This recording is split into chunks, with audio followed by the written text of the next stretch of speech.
আরজিকর মামলা নিয়ে এবার মাঠে নামলেন আইনজীবী করুণানন্দী ম্যাম।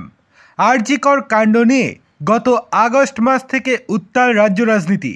শোনা যাচ্ছে চিকিৎসক ধর্ষণ খুনের মামলায় শীঘ্রই সাজা ঘোষণা করতে পারে আদালত। ধৃত সঞ্জয় রায়ের জন্য সর্বোচ্চ শাস্তির আবেদন জানিয়েছে সিবিআই।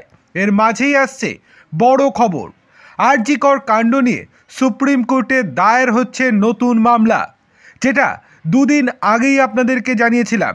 আজকে স্পষ্টভাবে জানা যাচ্ছে আজকে অথবা আগামীকাল মামলা দায়ের করা হতে পারে সুপ্রিম কোর্টে। কিন্তু যেটা সবথেকে বড় বিষয়, পরিবারের তরফ থেকে এবার লড়বেন আইনজীবী করুণানন্দী ম্যাম।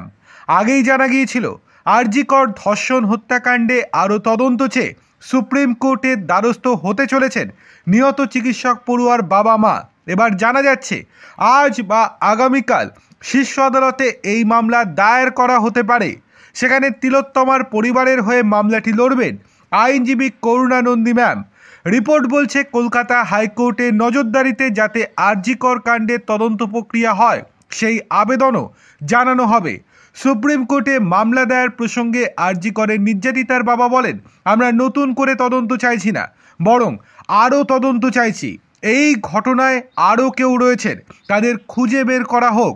আর সিবিআই তদন্ত প্রক্রিয়া যদি হাইকোর্টের তত্ত্বাবধানে হয় তাহলে আমরাও সেই শুনানিতে থাকতে পারবো।